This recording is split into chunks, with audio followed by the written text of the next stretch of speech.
भूषी विभूषितकरात् नवनीरदाभात् पीतंबरदरुणबिंब फलादरोष्ठात् पूर्णेन्दु सुंदरमुखात् अरविन्दनेत्रात्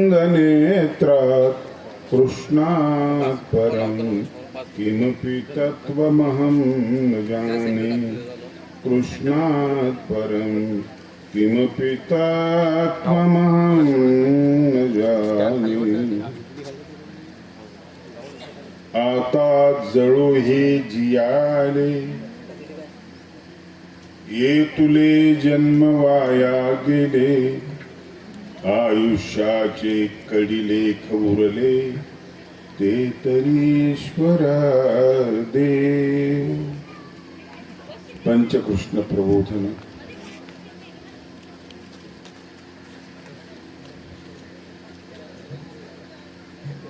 समाज प्रबोधन व्याख्यानमाला अनेक वर्षापासून हा प्रबोधनाचा कार्यक्रम राबवला जात आहे। आदरणीय परमश्रद्धेय माझे परमस्नेही वैरागी बाबा, कुठली उपाधी रकान्याप्रमाणे कुठल्याच पंथाची उपाधी न घेताना उपादमंत झाले आणि उपाधी घेणाऱ्या लोकांपेक्षा जास्त कार्यक्रम राबवले। म्हणजे दिसायला सामान्य माणूस असला तरी असामान्य माणूस काम कसं केलं जातं याचे जिवंत उदाहरण आहे आणि हा निष्ठेचा प्रश्न आहे। काय गरज पडली आराम करावा, आश्रम बांधावा, चांगली खोली बांधावी, एसी रूम बांधावी, टॉयलेट बाथरूम आणि व्यवस्थित राहावं। खूप दिवस झाले, आता थांबायला हरकत नाही। आम्ही कमवतो, आम्ही फिरतो, तसं त्यांनी कमवावं, त्यांनी फिरावं। पण ज्यांनी विषांतर म्हणजे काय, विषय बदलणे, विश्रांती म्हणजे विषय बदलणे, आणि म्हणून ते कधी पदयात्रा करतात, कधी प्रबोधन व्याख्यानमाला घेतात, असे विविध उपक्रम राबवतात छोट्या मोठ्या खेडेगावामध्ये जाऊन। खेडे या दृष्टीने भुकिलेलं असतं। मानव संप्रदायाची अनुयायी मंडळी जास्त भुकिलेली आहे, त्यांना स्वामींची कल्पना नाही आहे आणि कल्पना नसल्यामुळे स्वामींनी प्रबोधन काय केलं इकडं आपलं लक्ष नाही आहे। इथल्या जीवनामध्ये सुखाची भर कशी टाकता येईल, इथल्या जीवनातला जो गुंता आहे तो कसा सोडवता येईल, लीळा चरित्राच्या प्रत्येक लीळेमध्ये तो आशय आहे। प्रत्येक सूत्रामध्ये सामाजिक आशय, महावाक्यामध्ये सुद्धा सामाजिक आशय तो सांगितला जात नाही। पक्षकारांनी उल्लेख केलेला आहे, भाष्यकारांनी तिकडे दिग्दर्शन केलेलं आहे आपल्याला। महावाक्य शब्दाची व्याख्या सांगत असताना महंत दोषात नाशी, महंत गुणाते वाढवी ते महावाक्य। फार गरज आहे याची। दोषांची संख्या इतक्या वाढत चालल्या, समस्या इतक्या वाढत चालल्या। आज जागतिक समस्या व त्यावरील उपाय असा विषय जर ठेवला तर त्या चक्रधर स्वामींच्या महावाक्याचा पहिला नंबर लागायला पाहिजे। काय करतं महावाक्य, ही गोळी काय करते, ताप कमी करते, ही गोळी काय करते, शुगर कंट्रोल करते। महावाक्य काय करतं, एकच वचन आहे, महावाक्याचं एकच वचन आहे, त्याचा अर्थ आहे, त्याचा अर्थांतर आहे, मुळामध्ये वचन एकच आहे। आणि म्हणून महावाक्य अशा लोकांपर्यंत गेलं पाहिजे की त्यांच्यातल्या दोषांचं क्षालन झालं पाहिजे, गुणांची वृद्धी झाली पाहिजे। आपल्यामध्ये दुर्गुण खूप आहे तसं आपल्याला वाटत नाही का पूर्वीच्या लोकांपेक्षा? पापांचे डोंगर आपण उभारले नाहीत का? कबूल करतो ना, 62,500 दोष नसतील माहिती एवढे, पण संसारामध्ये जगत असताना निर्दोषपणाने जगावं। डोळ्यांनी पाहता यावं. बरं, हा उपदेश असं की इथून वर आहे, फक्त डोक्याला केलेला उपदेश आहे. स्वामींच्या तत्वाचा अशा असं की तुमचे 5 इंद्रिय नीट करा, तुम्ही नीट व्हा. डोळे नीट करा तुम्ही. विमूढानां उपश्यन्ति पश्यन्ति ज्ञानचक्षुष. मूर्खाला पाहता येत नाही, ज्ञानी माणसाला पाहता येते. तुम्ही ज्ञान आत्मसात करा. हे डोळे तुमचे दवाखान्यामध्ये नंबर मिळेल, तुम्हाला चष्मा मिळेल, दृष्टी नाही मिळणार. आणि मग सर्वोत्तम दृष्टी कोणाची? तर अवताराची सर्वोत्तम दृष्टी आपल्या लक्षात येते. त्यानंतर देवता विग्रहांची दृष्टी सुद्धा चांगली लक्षात येते.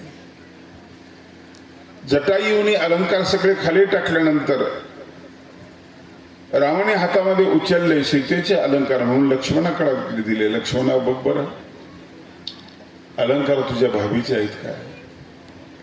लक्ष्मणाने अर्धे बघितले आणि म्हणाला हो, हे भाभीचे आहेत. रामायणामध्ये श्लोक आहे, नहम जानामी केयूरे नहम जानामी कुंडले नुपुरे त्वभिजानामी नित्यम पादाभे वंदना. दादा, हे कानातले कुंडल आणि हे गळ्यातले अलंकार मला नाही माहित कोणाचे, पण हे पायातले पैंजण आहेत ना, ते बाबीचे आहेत. असं कसं म्हणतोस? अर्धे माहिती नाही, अर्धे माहिती आहे. तो म्हणाला मी भाभीच्या पाया पडायचो ना, त्यावेळेस ते मला पायामध्ये दिसायचे. मी भाभीचा चेहरा पाहिला नाही. ही जी पवित्र नजर आहे ना, ही छत्रपती शिवाजी महाराजांकडे आलेली आहे. आणि बाईमध्ये आई त्यांना पाहत आली, कल्याणच्या सुभेदाराकडे पाहत असताना. डोळे असून पाहता येत ते आपल्याला. तुकोबा म्हणतात की आंधळ म्हटले ते. तुका म्हणे सारे जन हे आंधळे गेले विसरून. खरंच आंधळे आहेत का? हो, आंधळे आहेत. ज्यांना पाहता येत नाही, जिच्यावर बलात्कार करायचा तिचे वय पाहता येत नाही, जिच्यावर बलात्कार करायचा ती आपली बहीण आहे हे पाहता येत नाही. बाईमध्ये आई ज्याला पाहता येते ना, त्याचे डोळे चांगले आहेत. शिवचरित्रातला एवढाच प्रसंग आपण जर घेतला, जगामध्ये असा राजा झालेला नाही. पुराण काळामध्ये हा राजा झाला असता, त्याला देवत्व बहाल केलं असतं. आज मलाही असं वाटतं की अवतारांचं सांगता सांगता छत्रपती शिवाजी महाराजांचं चरित्र सांगितलं गेलं.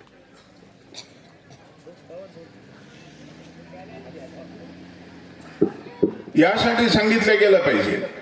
औरंगजेबाची आणि शिवाजी महाराजांची तुलना करत असताना एक बाजू आपल्याला अशी दिसते, बहिणीला कारागृहामध्ये टाकला. दारा शिको नावाचा एक गुणवान आणि अत्यंत विद्वान असलेला भाऊ त्याचं डोकं कापलं, इथून कापलं, जेवणाच्या ताटामध्ये ठेवलं आणि कैदेत असलेल्या बापाला ते पाठवलं, भेट म्हणून पाठवलं. वर सुडा टाकलेला आहे. आणि ज्यावेळेस त्याच्या बापाने ते बघितलं, बापाला कैदेमध्ये टाकलं त्याने, त्याच्या बापाने बघितलं, सुडा बाजूला केला आणि दारा शिकोचा चेहरा बघितला, तिथंच तो बेशुद्ध पडला. असा एक माणूस असा की बाप कैदेमध्ये आहे, पण त्याला कैदेतून सोडून आणलं, सुरक्षित सोडून आणलं. एक असा आहे. हा कोण आहे? राजा शिवछत्रपती. भयंकर चूक घडली म्हणून राज्याच्या पाटलाला त्याचा हात तोडले, तिचे पाय तोडले, संपवलं. आणि इकडं बलात्कार करण्यासाठी माणसं सोडलेले आहेत, युद्धामध्ये विकलेले, बाया विकलेले, सगळं झालेलं आहे. म्हणून चित्र महत्वाचं आहे. चित्र कोणाचंही काढता येतं, जनावरांचं, चिमणीचं, कुठलंही, मुंगीचं चित्र काढू शकता. चरित्र सगळ्याकडे नसतं. आणि चरित्र हे वैरागी बाबाकडे मी बघतो ना, नेमकं मला त्यांच्यातला आदर्श हाच वाटतो. हाच सगळी क्षमता असून तो माणूस स्वतः असुरक्षित आहे, साधं जीवन आहे, सगळं सुरक्षित, सगळं आहे. आमच्यापेक्षा जास्त लोकप्रिय आहेत. एकच माणूस निवडायचा आणि तुम्ही म्हणतात ते ऐकतात लोक. आम्हाला वर्गण्या कराव्या लागतात, माणसं निवडावे लागतात, त्यांचे नावं घ्यावं लागतात. हे ओझं घेऊन आम्ही जगतो. ही जी क्षमाचं हे जे नेतृत्व आहे ना, हे नेतृत्व खूप मोलाचं, खूप महत्वाचं आहे. आणि म्हणून वेशभूषेवर किंवा चेहऱ्यावर कशावर जाता येत नाही. ते एक आंतरिक सौंदर्य आहे. ते चांबड्यानं मोजायचं नसतं. अब्राहिम लिंकन अगदी कुरूप होता, अध्यक्ष होता तो अमेरिकेचा, अत्यंत गुणवान, गुणसंपन्न होता. गाडगे बाबांचे कपडे बघा फाटलेले, पण तितकं सुंदर कोण आहे हो. नटांचं खूप चांगलं मेकअप करून तयार होतात, इतकी लोकप्रियता कुठे हो त्यांना. गजानन बाबांच्या अंगावर कपडा नाही आहे. आता त्या मंदिरात अन्नदान होतं असं कोण करतो हो. चमत्कार वजा करा. चमत्काराची फुट चढायला लागतात. माणूस मोठा होत चाल की ते फुट चढायला लागतात, ते बाजूला करू. म्हणून कृष्ण चरित्र मी सांगतो ना, चमत्काराची फुट मी बाजूला करतो आणि निखळ कृष्ण सांगतो. त्याला गुलाबाच्या फुलाला आणखी रंग द्यायची गरज काय? सागाच्या लाकडाला कशाला कलर देताय तुम्ही? मुळात त्याचं स्वरूप सौंदर्य जे आहे ना, ते सगळ्यात महत्वाचं आहे. आणि म्हणून इतर कार्यक्रम आम्ही नाईलाज म्हणून जातो. मोठमोठे कार्यक्रम असतात, नाईलाज म्हणून जातो. कधी कधी दडपणामुळे जातो, कटकट नको म्हणून जातो. इथं कुठलंच कारण नाही. वैरागी बोलणे बोललो की मी सरळ येतो. हा श्रद्धेचा भाग आहे. श्रद्धेचा भाग आहे हा. आणि म्हणून यातला समाज प्रबोधन हा शब्द मला खूप आवडलेला आहे. बारीक सारीक गोष्टीचं प्रबोधन जर झालं ना, तर तुमच्या घरात भांडण होणार नाही. तो तुम्ही का भांडताय तुम्हाला माहितीच नाहीये. मगच तुम्ही बघितले की मी फुलावरून चालत आलो नाही. वाटलं मला एक दिवशी असं विचार केला. मी ते प्रायसेस लिहित असताना मला माझ्या डोक्यात विचार आला. एक फुल आहे साधा, त्या फुलाशी त्या रिंगणीशी बोलते सखे, चल जायचंय ना तुला, पण तू रांगत रांगत चाललीस. कधी पोचशील देवाकडे? अरे तो कधी इथं कधी तिथं, पण चल सखी मी नेते तुला. आणि ते फुलं तोडते, रिंगणीचे गंधहीन असलेलं फुल, दिसायला सोन्यासारखं असलेलं फुल. ती रांगत चालली म्हणून तिला दया आली, म्हणून दया आली. रांगत रांगत फुल चालले, देवाकडे चाललेले, देवाकडे चालले. देवाला भेटले, देवाच्या अंगावर टाकले, विधीपूर्वक टाकले नाही. अहो जिथं प्रेम असतं तिथं कुठं कायदा असतो? ट्रॅफिक पोलीस तिथं शिस्तीमध्ये राहतो. इकडच्या गाड्या थांबवतो, इकडचं थांबवतो, यांना जा म्हणतो, त्यांना या म्हणतो. घरात तो कायदा नसतो ना. मुलं मस्ती करतात, दरवाज्यामध्ये ताडवे येतात, चंगराचंगरी होते, तो असे हात करत नाही. तो गणितामध्ये असतो रोडवर, इथं प्रेमामध्ये असतो. आणि भावना गणितापेक्षा श्रेष्ठ असते, लक्षात ठेवा. आणि त्या फुलाची भेट झाली त्यावेळेस मी असं म्हटलं, तुला पाहुणे फुलही फुलले, तुला पाहून फुल फुलून गेलं. सोन्याचे झाले, सोन्याचं झालं ते फुल. अशा नाजूक फुलावर पाय कसा टाकावा आपण? मी नाही चालत त्याच्यावर. संतांनी चालावं. ते माझ्यापेक्षा सुंदर आहे. एवढं सौंदर्य माझ्याकडे नाही, ते सुंदर आहे. पाकळी पाकळी बघा किती सुंदर आहे. तिला एक रंग आहे आणि तिला सुगंध आहे आणि कोमलता आहे. ह्या तीन गोष्टी माणसात असणं महत्वाचं आहे. फुलाला सुगंध आहे, नका मस्करी करू, नका त्याला चुरळ करू. ते देवाजवळच चांगलं, किंवा ते फुलाजवळच चांगलं, आईजवळच चांगलं. एक थोडीशी कथा याच्यामध्ये येते. एक राजा असतो, त्याला सर्वजित म्हणतात लोक. उपाधी मिळालेली असते, कुठंच हरला देतो. आई म्हणत नाही, म्हातारी असते. मान लुकलुकते, दिसत नाही, पण ती सर्वजित. पण त्याला एक खंत असते, सगळं जग मला सर्वजित म्हणतं. आई ग तुझं प्रेम नाही का माझ्यावर? आहे ना बेटा. सगळे सर्वजित म्हणतात, तू नाही म्हटले ना आणखी एकदा बी. बेटा लोक अज्ञान आहेत, त्यांना काय करतं? तू सर्व जिंकलेलं नाही हे मला माहिती आहे, माहिती आहे मला. बरंच जिंकायचं राहिलं तुझं. बाह्यांगाना लोक म्हणतात तुझं अंतरंग मला माहिती, तुला क्रोध आहे, तुला राग आहे, द्वेष आहे, मत्सर आहे. हे आतले तुझ्या शत्रूशी कधी लढलास रे तू? कधीच लढला नाही तू. आणि म्हणून तुला मी परवा असं म्हणाले, तू फूल घेऊन येत होता घरामध्ये आपल्या राजदरबारामध्ये. मी चिडले, म्हणाले थांब, ते फूल नको आणूस. त्याचा अर्थ कळला रे तुला? नाही कळला आहे. तुझ्या हातात फुल शोभत नाही बेटा. युद्धामध्ये तोफा आणतो, बंदुकी आणतो, तरवारी आणतो, सोनं आणतो, हिरे आणतो, ते ठीक आहे. तू मोहाच्या ताब्यात आहेस. फुल आणायला तेवढं कोमल व्हावं लागतं,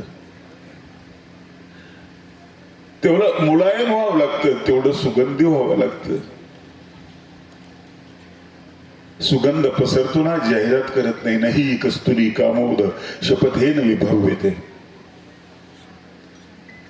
बरेच दिवस गेले, त्यांनी चिंतन केलं आणि स्वतःच्या स्वभावामध्ये बदल केला. थोडा थोडा थोडा थोडा. स्वभावाचा नाश होत नाही, पण स्वभावाला मात्रा देता येते. थोडा थोडा बदल केला आणि खूप नाजूक बनला, खूप हळवा बनला. आईच्या लक्षात आलं त्यावेळेस आईने त्याला हाताला धरलं. दरबारात बसलेली होती, त्याला नेलं. बगीचा होता बाहेर, टवटल फुललेले गुलाबाचं फुल होती. म्हटलं बेटा आज माझी परवानगी, ती फुल तोडतो. तो म्हटलं आई कसं तोडू ग? त्याच्या आईच्या खुशीत सुखानं झोपलंय, ते बसलंय. मी नाही तोडणार.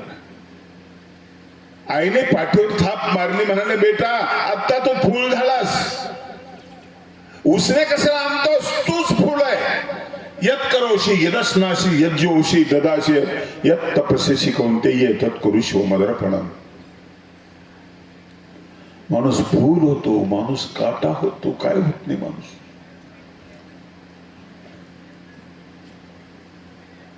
सगळंच होतं माणूस. सगळे जनावरांचे गुण माणसामध्ये येतात. जम्बुक मेंढ्या कुत्रे डुकरे मिळे बहुत पण काय करू. माणसाला जम्बुक होता येतं, कुत्र होता येतं, डुकर होता येतं. बघा ना आता बांगलादेशात काय चालले. माणसं आहेत कोणती.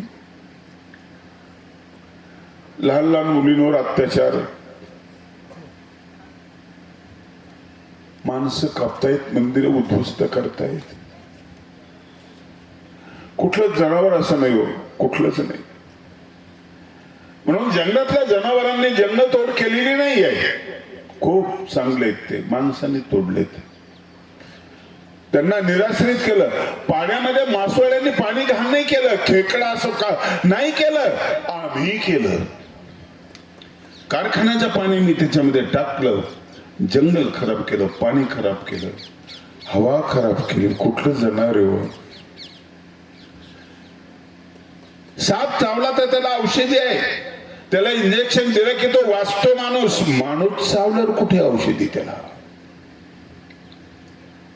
एखाद्या माणसाकडे नेतृत्व दिले आणि तो ज्यावेळेस चावतो ना, त्यावेळेस फार मोठा संहार होत असतो, खूप मोठा संहार होत असतो.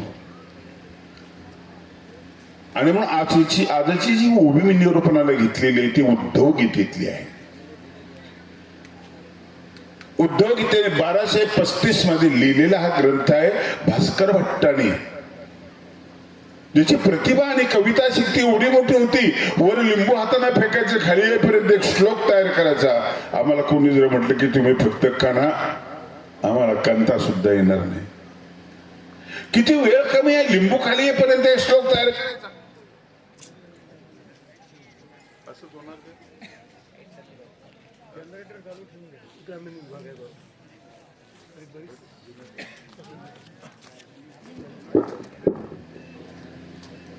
यांनी लिहिली ही उद्धव गीता आहे.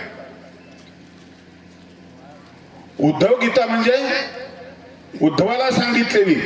उद्धवाला काय सांगितलं? प्रेम सांगितलं. उद्धव प्रेमिया होता अधिकार तैसा करो उपदेश, साहेब ओझांचे असं तैसे देऊ. अर्जुनाला ज्ञान सांगितलं ती भगवद्गीता आहे, आणि प्रेम सांगितलं ती उद्धव गीता आहे. ज्ञानापेक्षा प्रेम श्रेष्ठ आहे. ज्ञानात ध्यानम विशिष्यते, स्वामींनी याचा मराठीत अनुवाद करा, ज्ञानापाशी प्रेम उत्तम. स्वामींनी गीतेतले बरेच श्लोक घेतलेले, मराठीकरण करून ते घेतलेले. चार्वाकाचं सूत्र घेतलं, सगळ्या लोकांना उठला फेकून दिलं बाजूला, पण एक चांगलं दिसलं सूत्र स्वामींनी उचललं, मराठीकरण केलं. स्वातंत्र्य हा मोक्ष, परतंत्र्य हा बंध. लोक मला म्हणतात तुम्ही बाहेरच्या घेता. भाष्यकाराकडे बघतो, भाष्यकाराने घेतलं. साचे ग्रंथाकडे बघतो मी, त्यांनी भागवतातून घेतलेलं आहे. माझ्या स्वामींनी काही महत्वाचे सूत्र बाहेरून, संस्कृत सूत्र बाहेरचे सगळे. स्वयंदास्य तपस्विनामी या मूत्र फलोपभोग विरागो वैराग्यम चातुर्वर्णम चरित भक्षम स्वयं, हे सगळं बाहेरून घेतलेलं आहे. मनाची विशालता आहे. बालादपी सुभाषितम ग्राह्यम, मनाची विशालता आहे, मनाचा मोठेपणा आहे. या अंगाने स्वामींकडे बघा. चिडू नका माझ्यावर की स्वामींनी तुम्ही लहान करता का. स्वामींनी उष्ट उचलला का, उष्ट नाहीये. श्रीमुखात गेलेलं जे सूत्र अन्य का असत नाही, ते परावाणीमध्ये घोळलेलं आहे, ते सूत्र झालेलं आहे. त्यांना न्याय दिला, त्यांना शाबासकी दिली, तुम्हालाही शाबासकी दिली. स्वामीच्या प्रतिमेला चौकटीमध्ये बंद करू नका. ते मानवा पंथाचे होते, असे मूठ मारू नका. मूठ छोटे तुमची नाही बसत. ते बसले तर मग ते सर्वांना ते एकच असतील. परमेश्वर कसे असतील. परमेश्वराची व्याख्या कर्तुम अकर्तुम सर्व कर्तुम समर्थ स परमेश्वर, हे सुद्धा बाहेरून घेतलेलं आहे. आम्ही आमच्या प्रमाणामध्ये ब्रह्मविद्येमध्ये हे बाहेरून घेतलेलं आहे.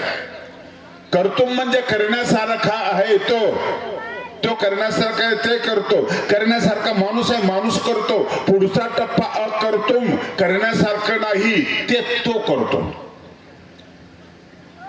तुम्ही गोणे उचलता इथपर्यंत करू शकता, तुम्ही गोवर्धन पर्वत उचलू शकत नाहीये. म्हणून तो अकर्तुम सुद्धा करतो. करण्यासारखा नाही, ते सर्व कर्तुम, सर्वच करतो. तो सर्वच करतो. समर्थ, कारण तो समर्थ आहे. आणि एक सूत्र असायला सपोर्ट करतं. समर्थ हो धर्म आचार्य. धर्म आचारायचा ना तुम्हाला, सामर्थ्याने धर्माची पूजा करा. समर्थ होऊन धर्माची पूजा करा. धरसोड करू नका, नियमामध्ये बदल करू नका. त्याचं नीतिमूल्य समजून घ्या. समर्थ असलेल्या परमेश्वराची ती पूजा आहे. पूजनामध्ये सुद्धा, पूजा करणाऱ्यामध्ये सुद्धा सामर्थ्य असायला पाहिजे. सह परमेश्वर, तो परमेश्वर आहे. परमेश्वर शब्दाची व्याख्या लक्षात आली तुमच्या. स्वामी गुप्त होत होते, अकर्तुम स्वामी गुप्त झाले. रिंगणीच्या झाडाखाली स्वामी बसले, नाही दिसलं, कोणाला नाही दिसलं. दत्तात्रय महाराज गुप्त झाले, गोरक्षनाथाला नाही दिसलं. अशक्य आहे ते शक्य केलं. श्रीप्रभूंच्या माणसं जिवंत केले. म्हणून सर्व कर्तुम. स्वामी भाजी चिरतात, हेही सर्व कर्तुम आहे. भाजी चिरतात, ताकवदाची भाजी चिरतात. तुम्हाला घरात जमलं पाहिजे. पत्नीचे मालक नाही, तुम्ही मित्र आहात. पत्नी घरामध्ये एकटीच आहे, ती ड्युटीला जाते. भाजी कापू लागा, कांदा कापू लागा, झाडू मारू लागा, फोडणी देते ते चल फोडणी द्या. इतकं साधं आणि इतकं सामान्य व्हा. आणि हे झाल्यानंतर मग तुमचा असामान्य प्रवास जो आहे ना, तो महत्वाचा आहे. अयोग्य ते योग्य करती, योग्यशी परमेश्वर. तुम्ही योग्य व्हा, अयोग्य आहात तुम्ही, योग्य व्हा. आणि कधीतरी विचार करा नियोजनाचा आणि निर्धाराचा. मोदीजींची माझी भेट झाली. 5-6 संप्रदायाचे लोक आम्ही होतो संभाजीनगरला. त्यावेळेस मी त्यांना भेटलो आणि मला एकट्यालाच बोलायला सांगितलं, तुम्ही बोला म्हणे. खासदार 2-3 होते, ते म्हटले तुम्ही त्यांच्याशी बोला. मी बोललो. मी गीतेचा शेवटचा श्लोक त्यांना सांगितला, नियोजन आणि निर्धार, विवेक आणि निर्धार जिथे आहे तिथे विजय आहे. अमेरिकेला तुम्ही गीता घेऊन गेलात म्हटलं, भारताचं वैभव त्यांच्या हातात दिलं. सोनं वगैरे भारताचं वैभव नाही, आम्हाला दुःखने आम्हाला लुटलंय खूप. विवेक आमचं वैभव आहे, विचार आमचं वैभव आहे. विचाराने आचाराने युक्त असलेला जो माणूस आहे ना, तो माणूस तुमच्यामध्ये पाहतोय. तुम्हाला गीतेच्या शेवटच्या श्लोकात बघितलंय. ते म्हटलं कोणता श्लोक? म्हटलं यत्र योगेश्वर कृष्ण यत्र पार्थो धनुर्धर तत्र श्री विधी भूतीर ध्रुवानी तिरमतीर म्हणून. खूप चांगलं वाटलं त्यांना, खूप खूप चांगलं वाटलं. पण मी एक बघितलं की त्या माणसामधलं सामर्थ्य मी बघितलं. मी कुठल्या पक्षाचं नाहीये, मी तेजाबद्दल बोलतो, तेजाबद्दल बोलतोय. मी तेजाची पूजा तेजाने करायला पाहिजे. सूर्याला ओवळायचं तर तेजाने ओवळायला, फुलवात लावून ओवळायला पाहिजे. पंचावतार उपहारामध्ये मी नेहमी सांगत असतो की पंचावतार उपहार करताना कृष्णाचे सामर्थ्याने पूजा करा आणि वैराग्याने तुम्ही दत्तात्रय महाराजांची पूजा करा, झाडू मारून चक्रमारी महाराजांची पूजा करा आणि श्री गोविंद प्रभूंची पूजा ममतेने करा आणि सर्वज्ञ श्री चक्रधरांची पूजा तुम्ही ज्ञानाने करा. 5 लोकांना या गोष्टी आवडतात. जेवणाचे मोठे ताटण, खूप पदार्थ, प्रदर्शन यापेक्षा पंचावतार हे महत्वाचे आहेत. तुम्हाला अवताराची पूजा करायची आहे.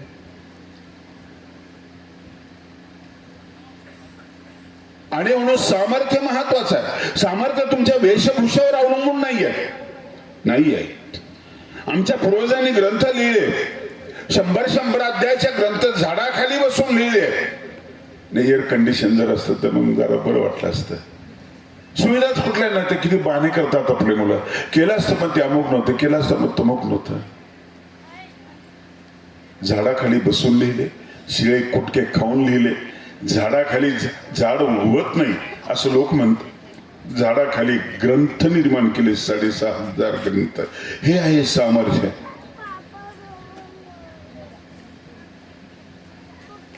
हे सामर्थ्य आहे. बिहारमध्ये दशरथ मानसी नावाचा एक माणूस आहे. शेतीकाम करतो, मोलमजुरी करतो, डोंगराच्या पायथ्याला काम करत असतो. थोडा उंच चढावर गेलेला असतो. काम करता करता बायको येते, भाकर घेऊन येते. दिवस भरलेले असतात तिचे, 9 महिने झालेले असतात. पोटात कळ निघते, रडायला लागते. तो तिला घेतो, पाठीवर घेतो, रडू नकोस, कळ मार. आपण आत्ता जो 3 किलोमीटरचं अंतर असतं डोंगराच्या पलीकडे, दुसरा रस्ता 55 किलोमीटरचा असतो. चालतो, तो घेऊन चालतो. कळा निघतात, थांब ग, डोळ्याला पाणी येतं, जरा दम धर, आत्ता आपण जाऊ. तेवढ्यात तिचा प्राण निघून जातो. तिला खाली ठेवतो आणि डोंगराकडे पाहतो. पाहता कशाला पाहिजे हो?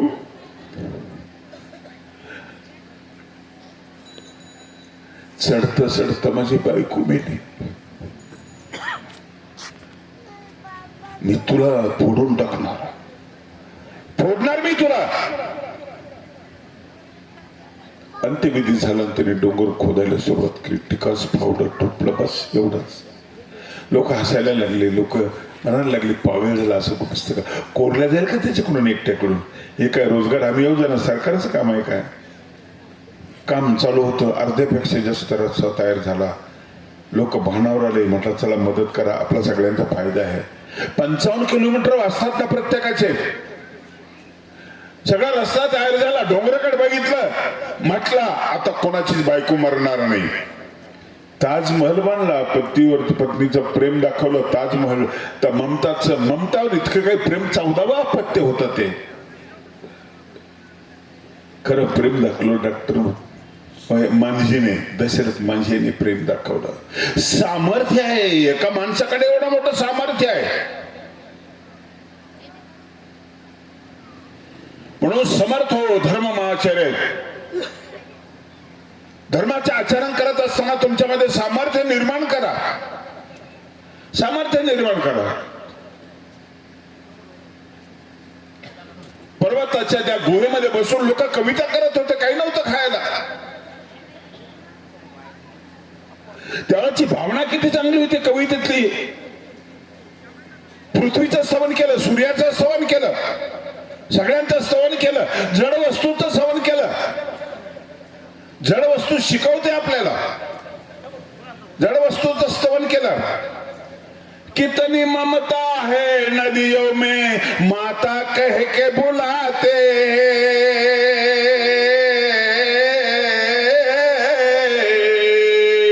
अशी माणसं होती त्यावेळेस. कितना आदर है इंसानों में पत्थर भी पूजे जाते.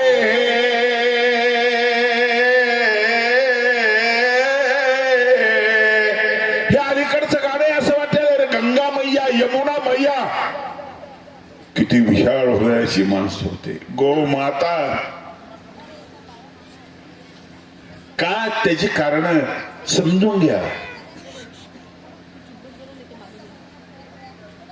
सगळ्या संतांनी हे केलेलं आहे, मनाशी बोललेलं आहे. संत तीन लोकांशी बोलले, मनाशी, जनाशी, नारायणाशी.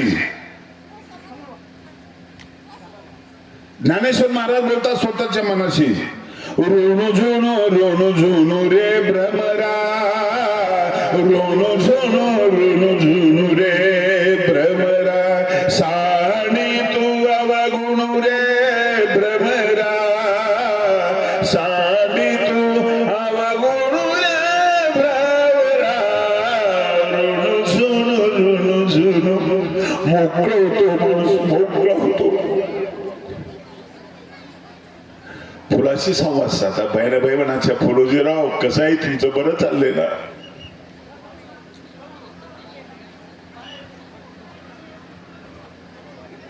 निसर्गाशी संवाद साधा, मोक राहून साधा. शब्दाशिवाय सामर्थ्य तुमचे, शब्दे विन संवाद होतो तुम्हाला.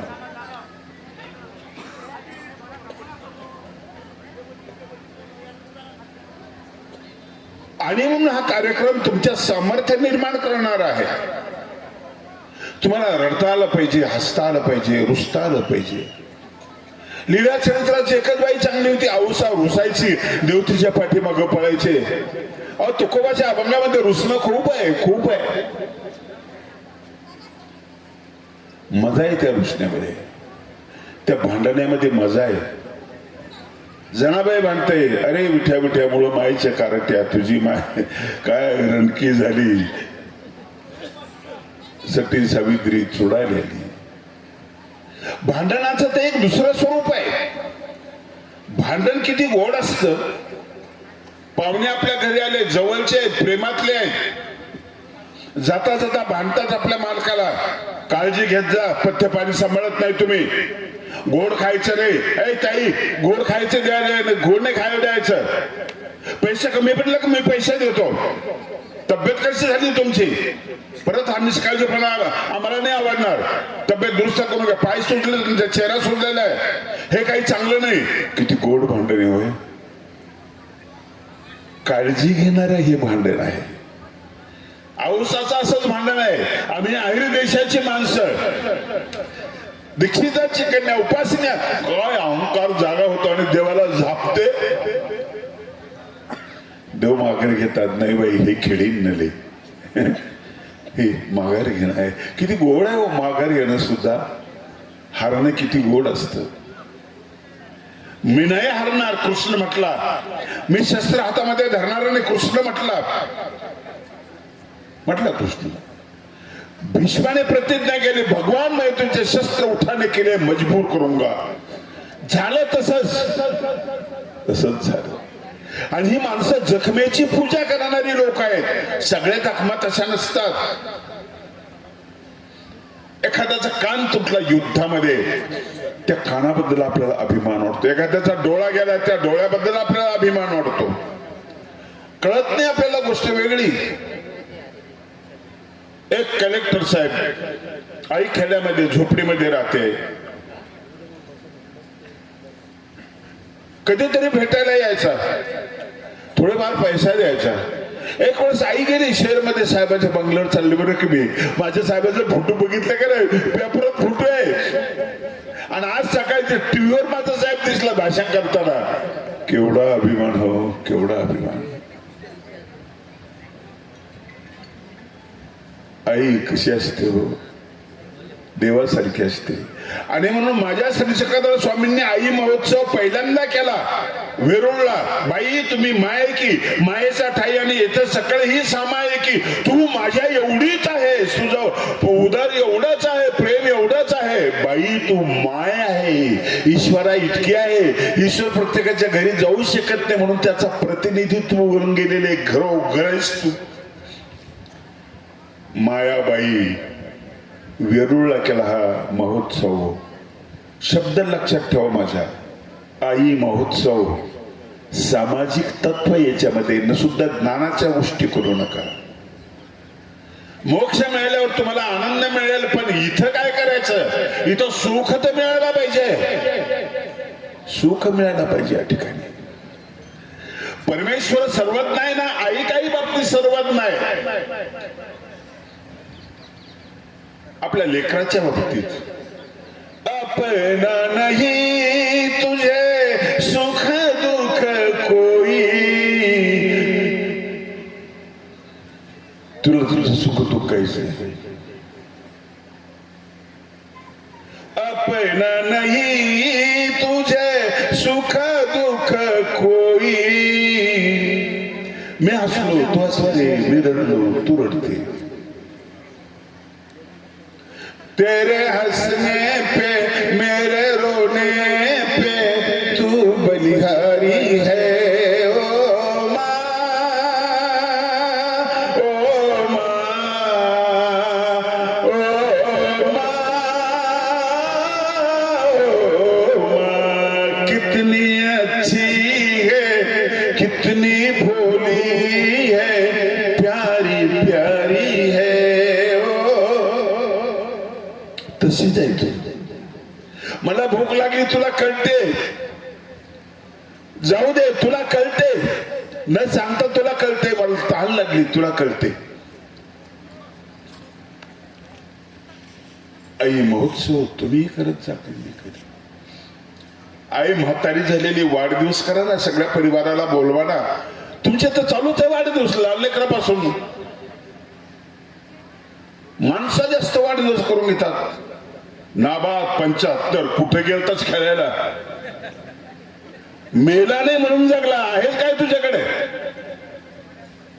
आईचा उत्सव करा. उपदेशांनो माझी विनंती आहे तुम्हाला, आईचा बापाचा उत्सव करा. खोड रे ते पूजा करा, त्यांना आनंद द्या. खूप खूप केलंय तुमच्यासाठी, खूप केले तुमच्यासाठी. त्यांचा जन्मदिवस लक्षात घेऊन त्यांचा उत्सव करा. शेवटचा इथे एक समाधान वाटेल तुम्हाला, खूप समाधान वाटेल.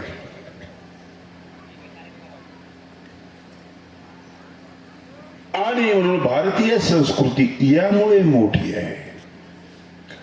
काल संविधानावर बोलण्याचा माझ्यावर प्रसंग आला. मी संविधानावर बोललो, इतका अभ्यास नाही पण गरजेपुरतं मी बोललो. आम्ही काय दिलं आतापर्यंत आम्ही काय दिलं आमच्या लोकांना? धर्माला काय दिलं? स्त्रियांना काय दिलं? आम्ही यांना बसवलं, चितेवर बसवलं, नवरा मेला त्याच्या शेजारी बसवलं, तिला पेटवलं, आम्ही ते दिलं. संविधानाने त्या स्त्रीला पंतप्रधान पदाच्या खुर्चीवर बसवलं, राष्ट्रपती पदाच्या खुर्चीवर बसवलं. मग याला ग्रंथ म्हणणार नाही तुम्ही?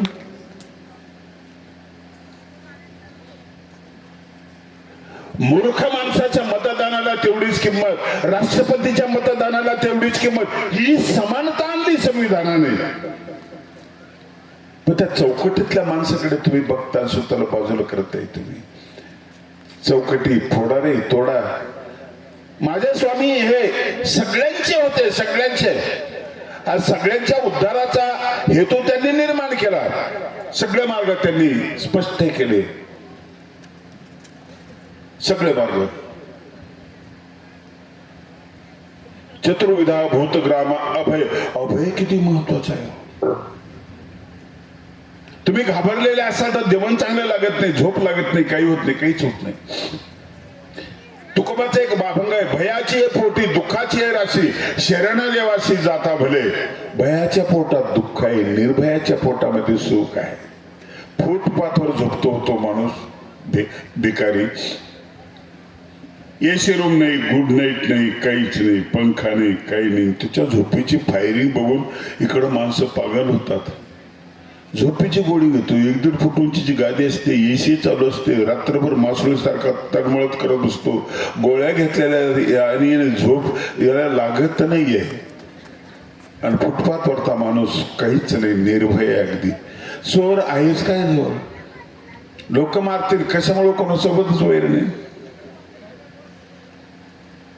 अभय गीतेच्या 16व्या श्लोकातला पहिला शब्द जो सरदार आहे, सगळ्या सद्गुणांचा सरदार आहे.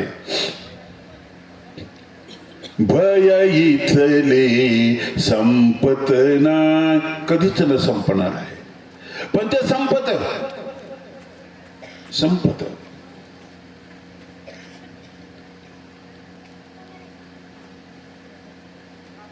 भयानुपजविजयी स्वामींनी सूचना केली. काही करू नका, लोकांना फक्त अभय द्या.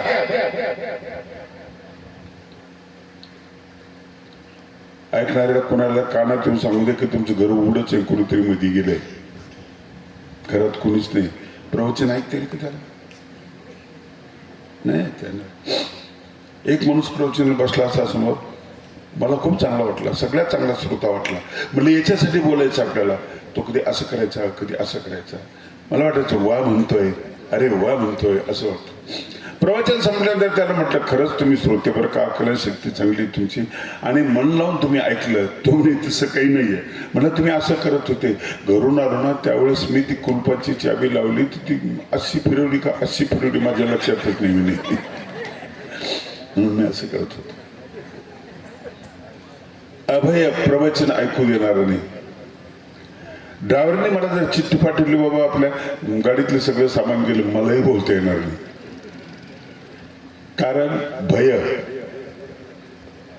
तुम्ही जेवायला बसले, पुरणपोळीचं जेवण आहे, तुम्हाला पुरणपोळी आवडते, बासुंदी सोबत एक भजी आहेत मस्तपैकी, नरम भजी आहेत, कुरडे आहेत, पापड आहे. समोरून तुमच्या सितूर दारात येऊन उभं राहिला. तो म्हटलं जेवण करून तुला सांगतो मी, याला गिळेल का? खाता येणार नाही.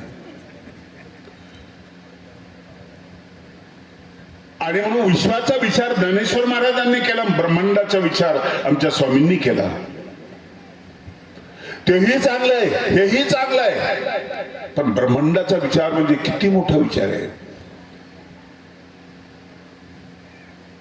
तिथीची व्यवस्था ती अनुसारिकी.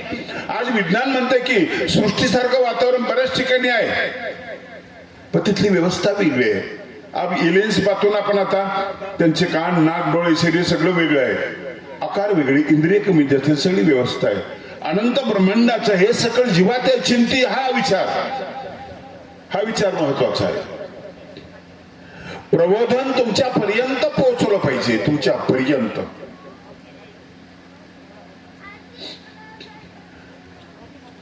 एक राज्य सोडून भिक्षापात्र हातात ना घेताना फिरणारा आमचा देव तुम्हाला ती जागा दाखवतो की इथेही तुम्हाला सुख मिळू शकतं.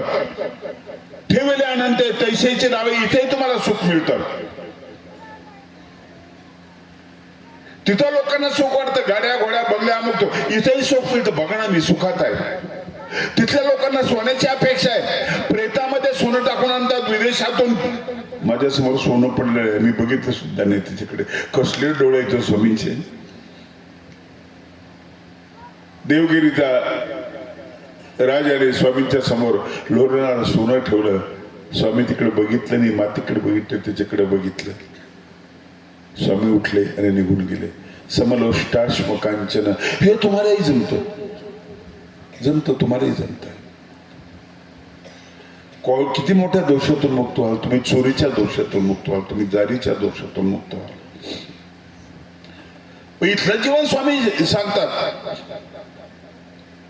शेतकऱ्याचं जीवन सांगतात. त्यांनी तास कसा असा आणायला पाहिजे ते सांगतात. मी फोटो काढलाय त्याचा, मस्त छान फोटो निघालेला आहे. स्वामी नांगर पकडला आणि तास शेती कशी करायची हे शिकवतात. चुना कसा बनवायचा हे शिकवतात, नाचायचं कसं हे शिकवतात. पेखणे म्हणजे काय, नाचायची जागा. त्यातला पदन्यास चुकला की स्वामी चूक काढतात, तत्वज्ञान सांगतात, मानवता सांगतात, समाज जीवन सांगतात. एक बाई आणलेली बाई होती, तिचं बाळंतपण स्वामींनी आश्रमात केलं, नाथोबा करवी. हे समाज प्रबोधन आहे. आधी अडचणीच्या प्रसंगी उभे राहा, समाजाला मदत करा, हे ते सांगतात. आणि हे प्रत्येक माणसामध्ये गुण असतात, लक्षात ठेवा. कमी जास्त असतात, कमी असले तर वाढवता येतात. खूप बदल होतो माणसामध्ये, खूप बदल होतो. नागदेवात झाला ना, इतके तर काही दरोडे करून नाही, 7 वैष्णव तुम्हाला नाही, त्याच्यात झाला तुमच्यात होईल ना. अहंकारी माहीम भट्टात झाला ना, मशाल हातामध्ये इकडे राग काढतोय चुलीची, स्वतःच्या अहंकाराची राग वेसमा सगळी राख तयार केलेली आहे. प्रश्न विचारून भांडवून टाकणारा तो श्री प्रभूला एकही प्रश्न विचारत नाही. त्यांचं जीवन बघतोय, त्याच्यात सामाजिकता दिसते आहे, सामाजिकता दिसते त्या जीवनामध्ये. आणि तिथून शिकतो तो, समाज जीवन तिथून शिकला. एवढा मोठा आम्हाला शिकता येणार नाही का? आम्हालाही शिकता येते. महाभारत संपलं नाही, चालूच आहे. चांगले माणसं, वाईट माणसं आज आहेत ना, ते महाभारत आहे. मी काल एक उदाहरण दिलं, द्रौपदीचं उदाहरण अगोदर सांगितलं.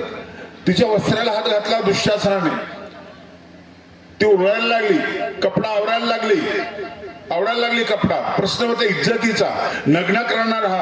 आणि तिथं पायाला कोण आहे? भीष्म, द्रोण आणि कृप हे सगळे पाहायला आहेत. माझे पती पांडव पाहायला आहेत, हे हसायला आहेत, माझी चेष्टा करणार, माझं चारित्र्य संपून जाईल, माझं अस्तित्व मिटेल, माझं पावित्र्य निघून जाईल. म्हणून तिथं नेलं. त्याला नेल्यानंतर ते पहिले भीष्माला प्रश्न विचारते, भीष्माने खाली मान घातली. नंतर द्रोणाला प्रश्न विचारते, त्यांनी खाली मान घातली. नंतर कृपाचार्याला प्रश्न विचारते, त्यांनी खाली माना घातल्या. सज्जन माणसं जेव्हा खाली माना घालतात ना, दुष्ट माणसं माना वर करतात. दुःशासनाची मान वर आहे. याच्यात अपराधी दुःशासन आहेच, पहिले अपराधी सज्जन माणूस आहेत. तुमच्या गल्लीत मारामारा चालू आहे, का मुलीला घेऊन चाललंय गुंड माणूस, तुम्ही नाही निघाले बाहेर, घरच्या वरता सज्जन आहे, हातात माळ घेऊन बसले, कुठल्याच भांगडीत पडत नाही, जाळून टाक त्याला, फासावर टाक त्या सज्जनाला, राख करून टाक तिची. दार उघड, उघड दार. हिंमत नसता तर लढू नको, पाया पड त्याच्या, त्या गुंडाच्या पाया पड, हात जोड त्याला. नाथ सोन्याचे वस्त्रहरण होत असताना दारुडे माणूस सुद्धा सहन करणार नाही. भीष्म राजदंड तुमच्या हातामध्ये आहे. कृपाचार्य तुम्ही कुलगुरू आहात, द्रोणाचार्य तुम्ही शिक्षक आहात, त्यांचे गुरुजी आहात, सगळ्या पांडवांचे, या दुर्योधनाचे सगळ्यांचे गुरु आहात. खाली मान घातली, ह्या माना उडवल्या पाहिजे. कृष्ण सांगतो, ह्या माना उडवल्या पाहिजे. भगवान कृष्णाचं निरीक्षण आहे. द्रौपदी धावा करते, कुठे गुंतला श्री द्वारकेच्या राया, वेळ का सखया लाविला, कुठे गुंतला श्री द्वारकेच्या राया. रुक्मिणी म्हणते, आवाज दिलाय तुम्हाला. कृष्ण म्हणतो, आवाज दिला जाईल मी, आतापर्यंत मला आवाज नाही दिला. चुकीच्या आधारे निवडले भीष्म, द्रोण, क्रोध आणि हरलेले पती. धर्मात धरू दिजे, चुकीच्या आधाराला मदत करू नका. सर्वज्ञ श्री चक्रधर स्वामी तुंगभद्रेमध्ये पाणी प्यायला गेले, ढेकळावर उभे राहिले, पाणी प्यायले, कोपऱ्यातून पाणी खाली गळलं, ढेकळ विरघळले, स्वामी सुद्धा पडले. दाखवून दिलं स्वामींनी की चुकीच्या. आणि स्वामी पोहत राहिले नदीमध्ये. आपल्याला नाही पोहता येत, तुंगभद्रेसारख्या नदीत नाही पोहता येणार. उभं राहताना दगड बघा, मजबूत जागा बघा. द्रौपदी आजही आहे, पण ती बदललेली आहे. वाईट अवस्थेमध्ये ती बरी होती. तो वस्त्रहरण करत होता, आम्ही प्राणहरण केलं. शिकलेल्या लोकांनी दुःशासन कोण आहे? मम्मी आहे, पप्पा आहे आणि डॉक्टर दुःशासन बनलेलं आहे. आज 35 वर्ष 40 वर्षाची मुलं, 100 मुलं खेडेगावामध्ये कुणाचंच लग्न झालेलं नाही, मुलीच नाही. आता तुम्ही तुलना करा त्याच्यामध्ये आणि तुमच्यामध्ये. पण एक द्रौपदी दिसली मला या वर्षी पावसाळ्यामध्ये. कोपरगाव जवळ नदी वाहते, गोदावरी दुथड्या भरून वाहत होती. 3 सख्खे भाऊ आले, पाण्यातला मोटर पंप काढण्यासाठी आले. काढता काढता एक वाहून गेला. काठावरच्या अडाणी बाईने बघितलं, लुगडं नेसलेली होती, शिकलेली नव्हती. तिने बघितलं, तिनं लुगडं फेडलं, सगळं फेकलं मधी, नग्न झाली ती. त्या लुगड्याला 2 भावांनी पकडलं, 2 भावांना तिनं जिवंत काठावर आणलं. पुन्हा कृष्णाची योगायोगा भेट झाली आणि मला जर कळलं, तुम्ही कृष्णाला विचारलं, कृष्णा ते द्रौपदी जिच्यामुळे युद्ध झाले, तू मदत केली, बरं तिने तुला आवाज दिला तेही चांगलं आहे, पण हिच्या मागं कोणीच नाही आहे. ही शिकलेली नाही, अडाणी बाई आहे आणि दुसऱ्याचे प्राण वाचवण्यासाठी स्वतःचं वस्त्रहरण केलं आणि फेकलं. परत गीता लिहिलीस तर तुझं विभूती योगामध्ये नाव लिहिशील का? तुमच्यातही अशा काही महिला तुमच्यातही आहे, धाडशी महिला आहेत, विवेक त्यांच्याकडे आहे, सगळे त्यांच्याकडे आहे. आता येतो मी त्या ओवीकडे येतो. आता झालं प्रस्तावित. आता जळो हे झियाले. उद्धव गीतेमध्ये वर्णन करत असताना वेशाला गुरु केलं असं ते सांगतायत. कोणत्या वेशाला गुरु केलं? जिला पश्चाताप झालेला आहे. सौंदर्य होतं, सौंदर्य ओसरलं, लोक यायचे थांबलेले आहेत. संसारही केलेला नाही, मुलबाळ नाही, काही नाही आहे. आता काय करायचं? ती पश्चाताप करायला लागली. तिला गुरु केलं, पश्चाताप करायला लागली. पिंगला आहे, पिंगलेला गुरु केलं. वारकरी पंथामध्ये कान्हो पात्र आहे, फार मोठं सामर्थ्य आहे, ती वेश्याच आहे. इथं ओवीच्या सुरुवातीला आता शब्द आला. तुमच्या जीवनात अधूनमधून येत असतो. कार्यक्रम संपले की आता जेवायचं, जेवण झालं की आता घरी जायचं, घरी गेल्यानंतर आता पुन्हा पुन्हा शब्द येतो. तुमचे शब्दसृष्टीमध्ये सगळ्यात व्यापक असलेला हा शब्द आहे. हा 2 संधीवरचा शब्द आहे. जे करायचं होतं ते झालं. आता पुढचं काय आहे? हेच गीतेमध्ये अथ शब्द आलेला आहे. ब्रह्मसूत्रामध्ये बी आले अथ. अथा तो धर्म जिज्ञासा.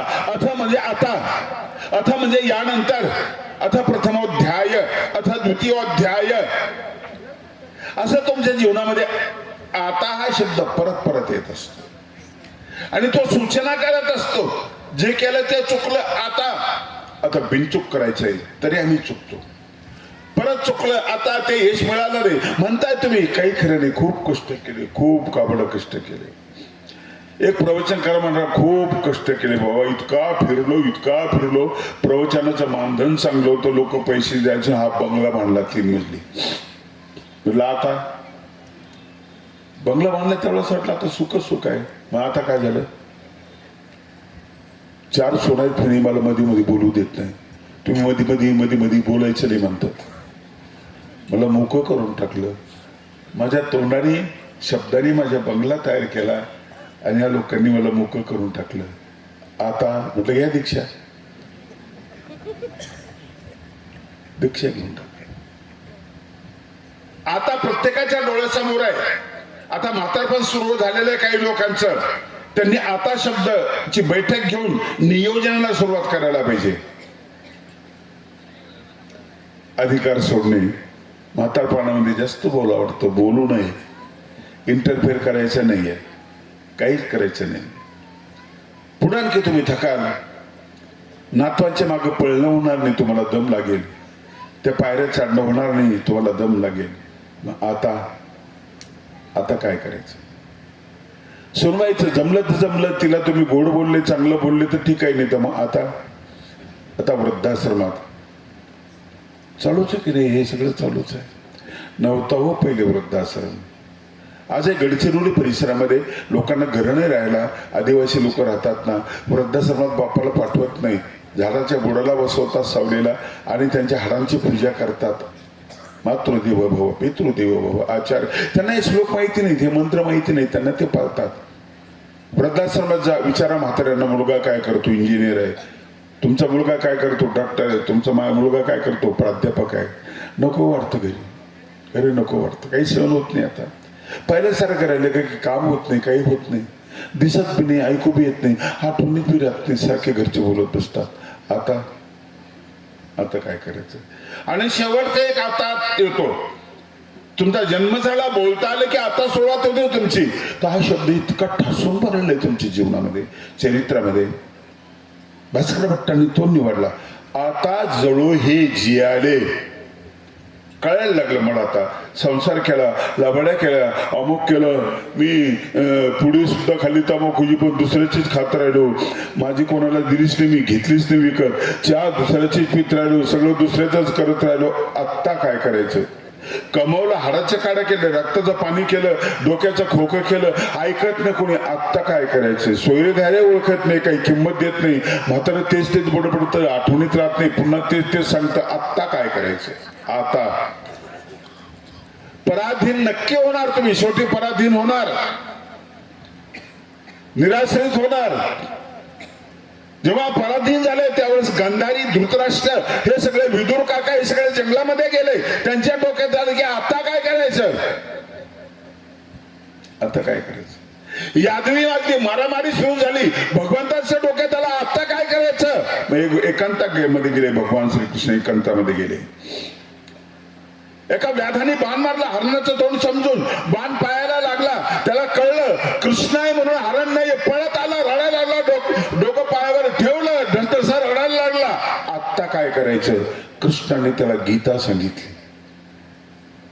8 गीता आहेत एकूण. अनुगीता आहे, पांडव गीता आहे, भगवद्गीता आहे, उद्धव गीता आहे, आणि शेवटी जरा गीता आहे, जरा गीता.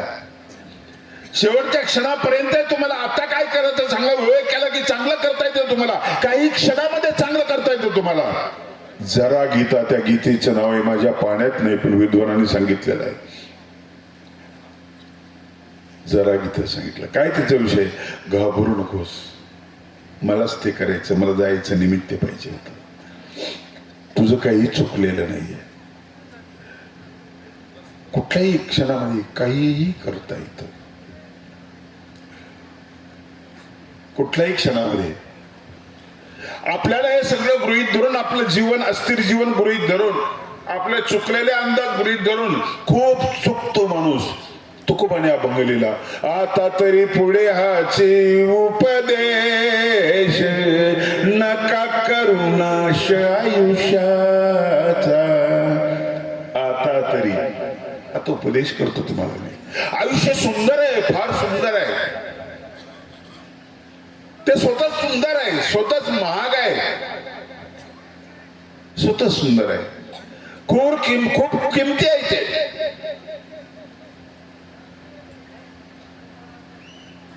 किडण्या त्याच्यामध्ये 2-3 लाखाच्या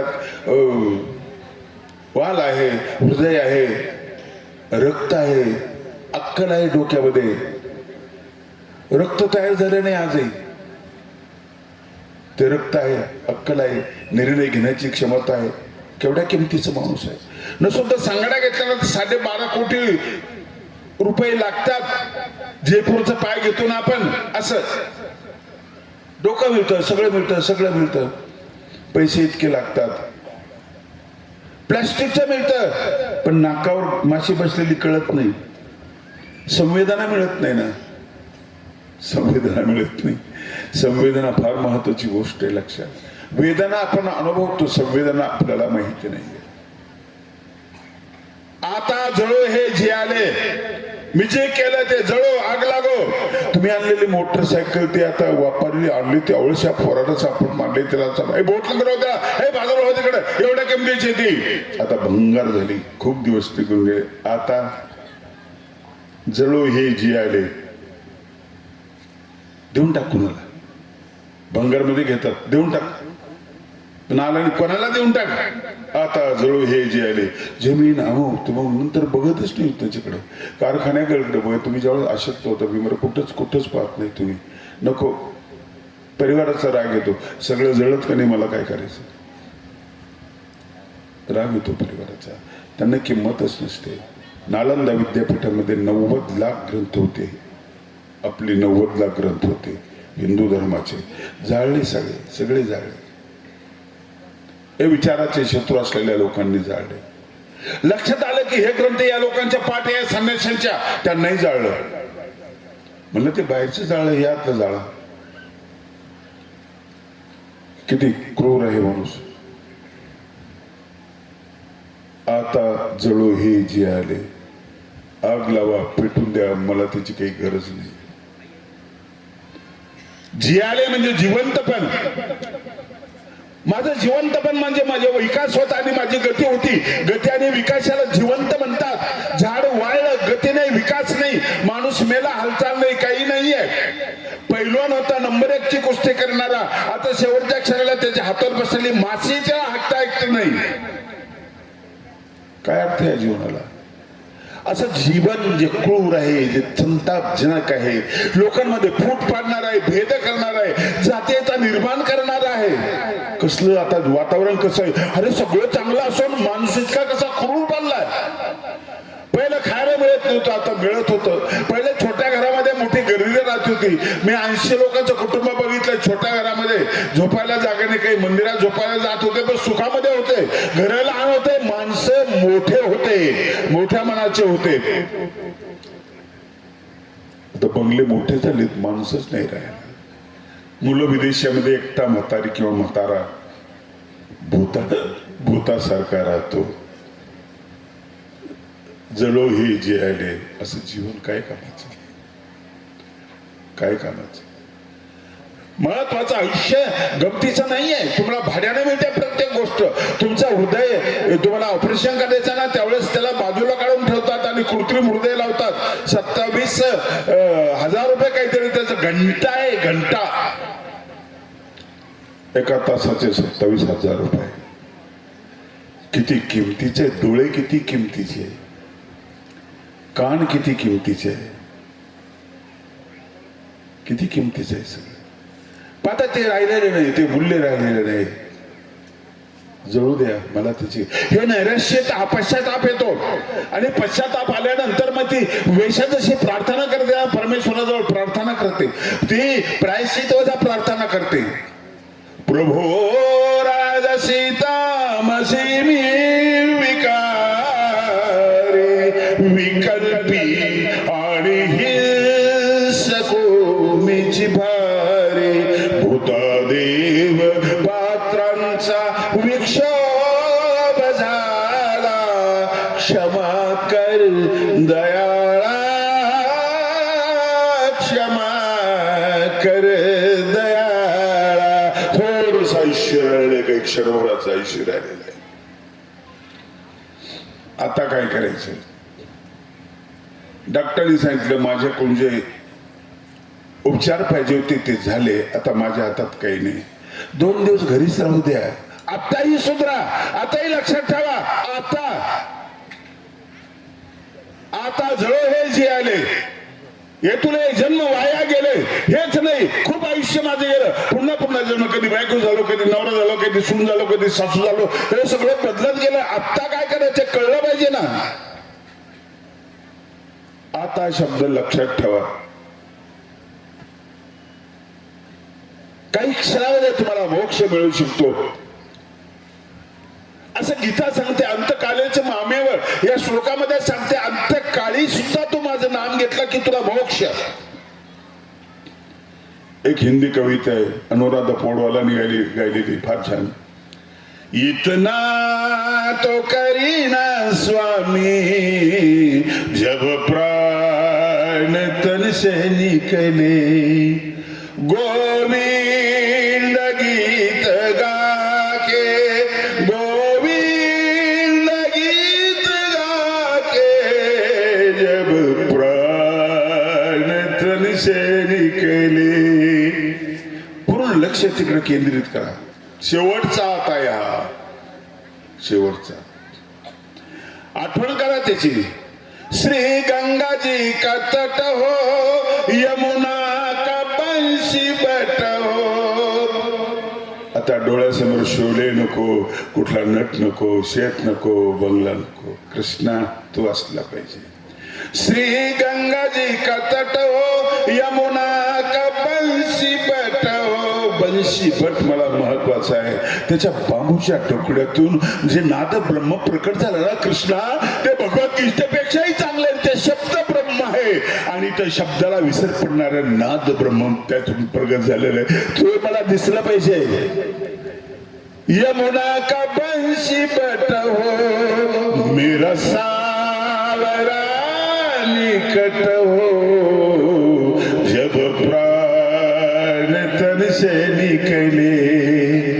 गोविंद गीत गाके, गोविंद गीत गाके, मेरा प्राण तन से निकले. पीतांबरी कशी हो, पीतांबर कसुले कृष्ण. बासरी त्यात खोवलेली असली पाहिजे. पीतांबरी कशी हो, छबी मन में ओ वसी हो. तुझ्या चेहऱ्यावरची प्रसन्नता आहे ना, ती तशीच असू दे. ओठों पे कुछ हंसी हो, जब प्राण तन से निकले. इतना तो करना स्वामी, इतना तो करना स्वामी, जब प्राण तन से निकले, जब प्राण तन से निकले. शेवटचा आता, मरता मरताचा आता, एवढी संधी आहे तुम्हाला. ज्ञानेश्वरी लिहिल्या गेली, 9,000 काही ओव्या लिहिल्या गेल्या.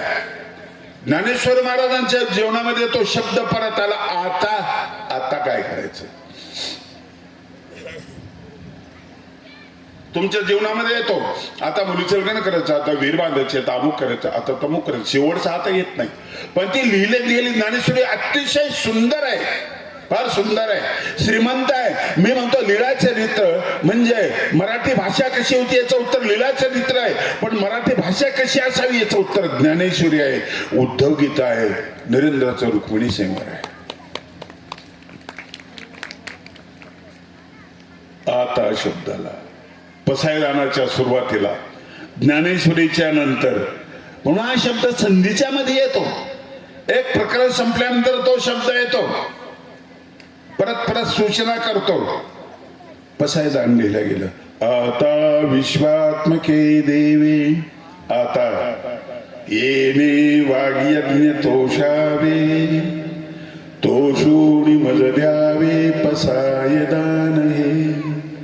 जे खळांची व्यंकटी सांडो. लय त्रास दिला हो, विसोबाने खूप त्रास दिला.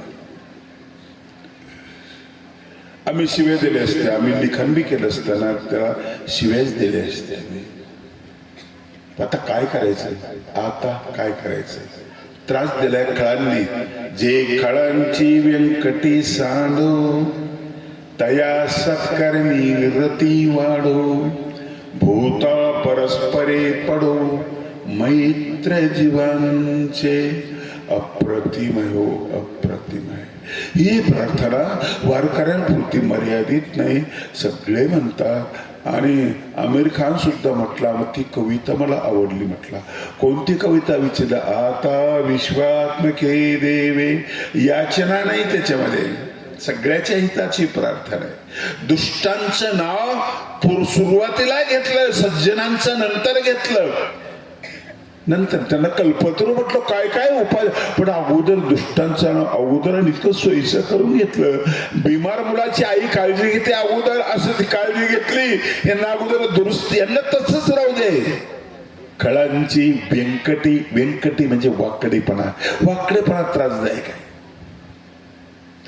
दोन भाऊ आहेत, एक शहरमध्ये राहतो, तो मोठा साहेब आहे, एक खेड्यात राहतो, शेती तो सांभाळतो. साहेब कधी कधी येतात शेती बघायला, गाडी घेऊन येतात आणि निघून जातात. भाजीपाला असला घेऊन जातात, आंबे असले घेऊन जातात, सगळं करतात. मोठ्या भावावर लहान भावाची खूप श्रद्धा आहे, खूप प्रेम आहे. माझे दादा, माझे दादा, माझे दादा, सगळं त्यांना विचारतो, त्यांच्या आज्ञेत राहतो. दादा येतात, खुर्चीवर बसतात, तो खाली जमिनीवर बसलेला असतो, हात जोडून बसलेला असतो, इतकं प्रेम त्यांच्यामध्ये. पण एक दिवशी काय झालं की साहेब गेले, शहरमधून गेले, गाडी नेली. गाडीमध्ये 2 आंबे होते. स्वतःचा मुलगा सोबत होता, भावाचा मुलगा तिथं उभा होता. त्याला बोलवलं, स्वतःच्या मुलाला सांगितलं टेबलाच्या समोर उभं राहा. 2 आंबे काढले आणि 2 आंबे द्यायचे मुलांना. भाऊ पाहत होता, कौतुक पाहत होता. लहाना भाऊ, दादा किती गोड आहे तो, दादा किती चांगला आहे तो, केवढं मोठेपणे दादाचं. दादाचा पेपरमध्ये फोटो बघितल्यानं खूप आनंद वाटतो. दादानं आंबे काढले, तो लिळा बघत होता, जसे आमचे लोक भक्त लिळा बघत होते. आणि त्या लिळेमध्ये स्वतः माणूस दिसतो. मग आल्या लक्षात, तुमच्या कृतीमध्ये तुम्ही असता. दादाने आंबे काढले, असे टेबलावर सरळ ठेवले. पोरांना बोलवलं, भावाचा मुलगा आला आणि स्वतःचा मुलगा आला. पण स्वतःचा मुलगा चुकीच्या ठिकाणी उभा राहिला दादाच्या दृष्टीने, कारण जिकडं बारीक आंबा आहे ना त्या बाजूनं तो उभा राहिला, आणि भावाचा मुलगा जिकडं मोठा आंबा आहे ना त्या बाजूनं उभा राहिला. लहाना भाऊ कौतुक बघत होता. आत्ता शेती करून आला होता, घामाघूम झाला होता. दादा आले, बसला. दादा आंबे देत आहेत मुलांना. किती दादांचं प्रेम आहे मुलामध्ये. भावाचा मुलगा आणि आपला मुलगा सारखा समजता, पण आंबे देताना तो पाहत होता. त्यावेळेस साहेबांच्या लक्षात आलं की माझा मुलगा ज्या दिशेने बसला तिकडे लहान आंबा आहे, आणि ज्या दिशेला भावाचा मुलगा बसला तिकडं मोठा आंबा आहे. नाही, मोठा माझ्या मुलाला द्यायला पाहिजे होतं. असं एकदा वाटलं होतं. मुंबईला सुद्धा काय करायचं, मोठ्या माणसाला असं वाटलं होतं, सख्या भावाला हे द्यावं कचो, पुतण्याला हे द्यावं असं वाटलं होतं.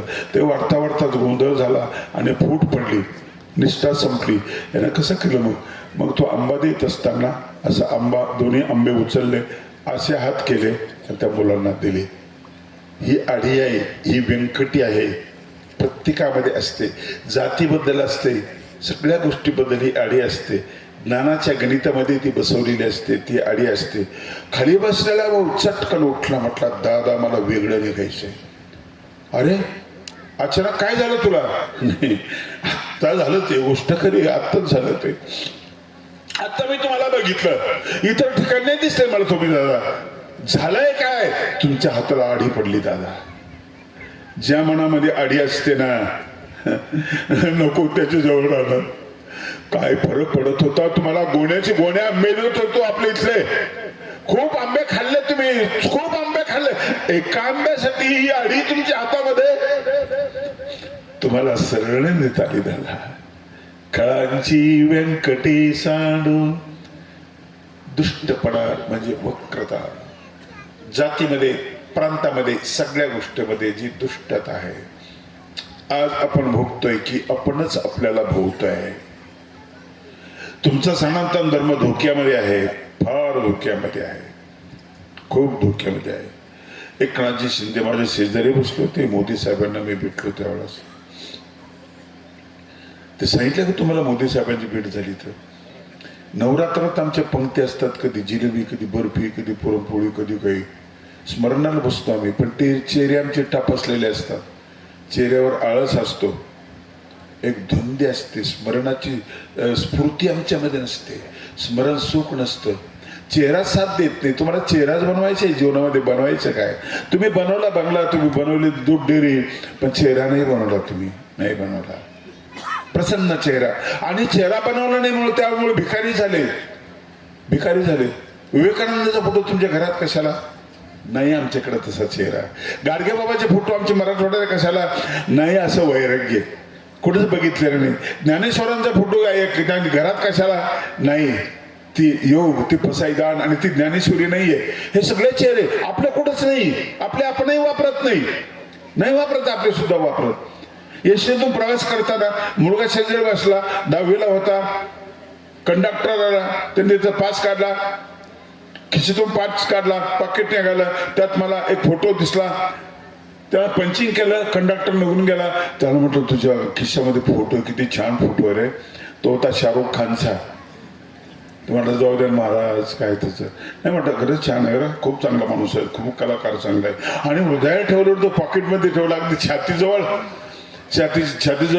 अगदी हृदयाजवळ ठेवलं असतो त्याला. कधी बिमार पडला होता का? म्हणे पडलो होतो. कधी? 2 महिन्यापूर्वी. काय झालं होतं? माझं शिसू गोदडीतच होत होतं. म्हटलं आलता करत होतो ते शिसू काढायला. नरमलं जरा. कोणी केलं रे सगळं? माझ्या मम्मीने. आईचा फोटो कुठं तुझ्याकडे? नाही, आईचा फोटो नाही.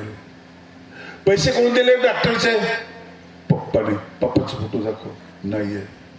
त्याला म्हटलं बाळा, कॉलेजचे प्राध्यापक त्यांना निमंत्रण द्यायला जातात गॅदरिंगसाठी. आलू वडा खाऊन 3-3, 4-4 दिवस तिकडे रोडवर फिरतात.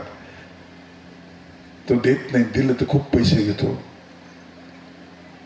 तू मेला, त्याला कळवलं तरी तो येईल का? नाही येणार. कोण येईल? मम्मी आणि पप्पा. लय अवघड आहे गड्या समजाया भापर. श्रीमंत होता येईल, बाप नाही होता येईल. आणि सगळ्यांना आपला चेहरा आवडावा यासाठी तुम्हाला काय करावं लागेल? सगळ्यांसाठी जगावं लागेल, समर्पित व्हावं लागेल तुम्हाला. सुंदर ते ध्यान उभा विटेवरी का? ते ध्यान तसं वाटलं. आमच्या चक्रधर स्वामींचं जे वर्णन केलं, अप्रतिम वर्णन केलेलं आहे. तया श्रीमुखाशी द्यावया उपमा, योग्य नव्हे चंद्रमा, कृष्ण पक्षी उतरे महिमा म्हणून या. मी चक्रधर स्वामींच्या मुखाला चंद्राची उपमा देणार नाही, तुम्ही देत बसा. चंद्रमुखी म्हणा, चंद्रमुख. अरे तो तर आमोशाला अंधार होतो आणि पौर्णिमेला पूर्ण असतो. माझ्या स्वामींचा चेहरा असं नाही, सदैव टवटवीत असलेला चेहरा आहे. प्रसन्नता राज्य करते त्या ठिकाणी. चिंतेची रेष नाही. दररोज पंक्ती खातो आम्ही, चेहरे तयार नसतात. मोदी साहेबांना मी बघितलं, नवरात्रामध्ये फक्त पाणी असतं, पण तसा चेहरा कुठल्याही नवरात्रात मला दिसलेला नाही, इतका प्रफुल्लित असलेला चेहरा. 2 कार्यक्रम करून आले. 3ऱ्या कार्यक्रमाला मी भेटलो. आणखी नंतर 2 कार्यक्रम केले. कुठून आली ही क्षमता? मी चांगला माणूस म्हणून बोलतो, मी पक्षाचं बोलत नाही. मला ते देणं घेणं नाही आहे. माणसं सगळीकडे चांगली आहेत. तुम्हाला सांगितलं ना, गोदावरीच्या काठावर कोपरगावला असलेली बाई मला इतकी आवडली, इज्जत पणाला लावली तिने. अनसोयासारखं तिने वस्त्र बाजूला केले, पण माणसं जिवंत करण्यासाठी बाजूला केली, मरणारी माणसांना वाचवण्यासाठी बाजूला केलेलं आहे. आयुष्याचे कडेलेख उरले, आयुष्याचा शेवट आलेले.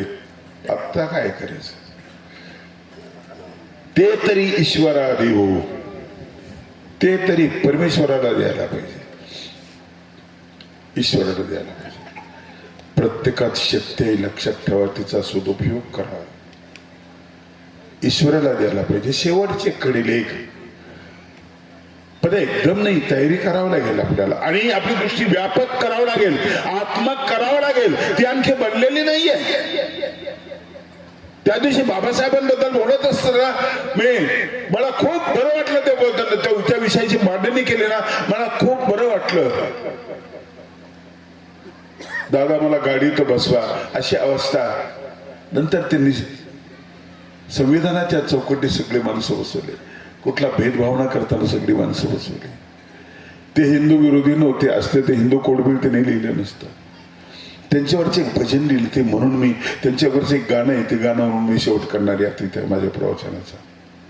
इतका अचूक वर्णन केलेलं, फार सुंदर वर्णन केलेलं आहे. मूर्ती वर्णन मानव संप्रदायाने इतकं सुंदर केलेलं आहे, नखापासून तर शेंडीपर्यंत. तुझ्या अंगठ्यानं काय केलं, तुझ्या नखानं काय केलं, ते किती तेजस्वी आहे, हे सगळं वर्णन केलेलं आहे. तुझ्या कंबरानं काय केलं, तुझ्या एक पार्ट किती कामाचा, एका पार्टाने लोकांना कसं, तू दिसत कसा होता, तुझे डोळे कसे होते.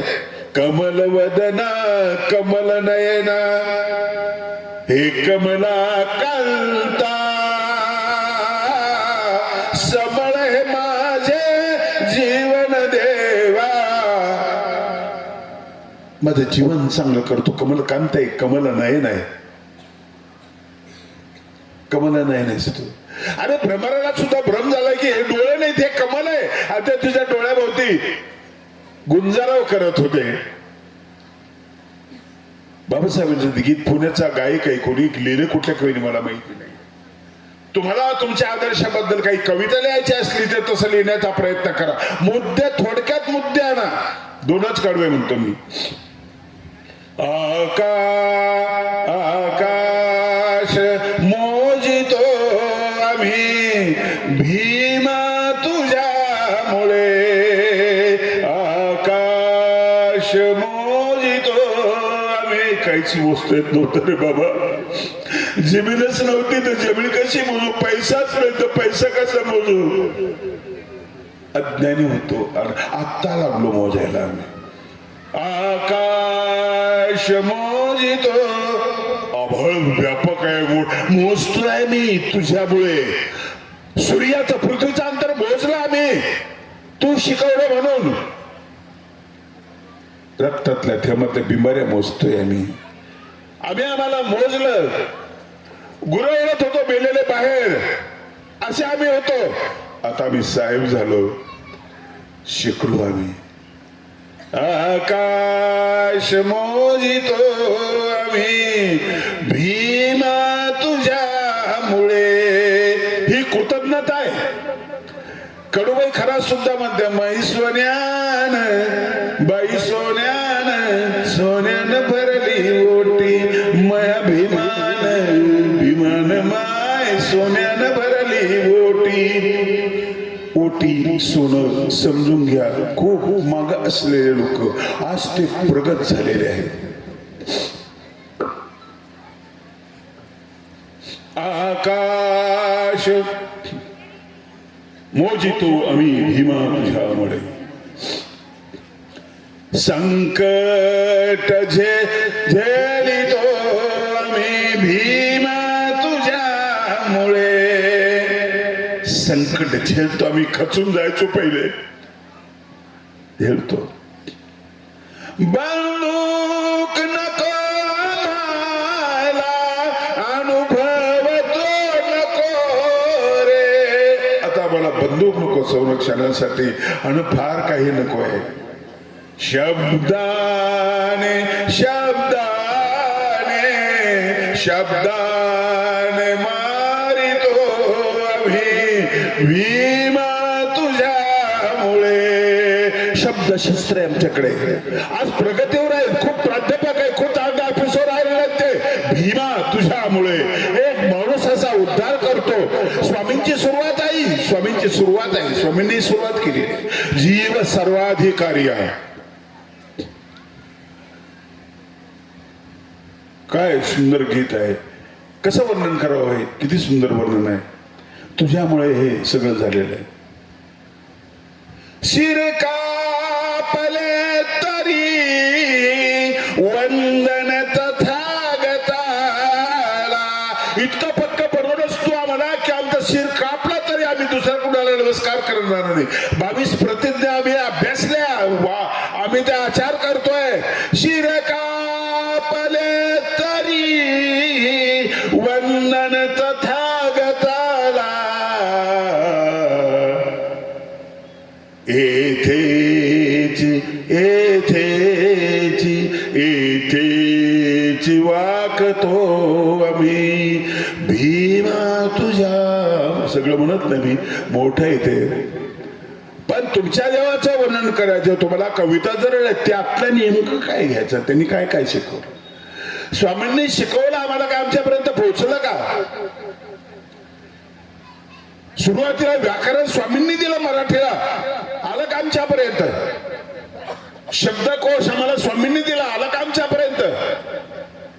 मराठी सारखी सुंदर भाषा आम्हाला दिली, आली का आमच्यापर्यंत.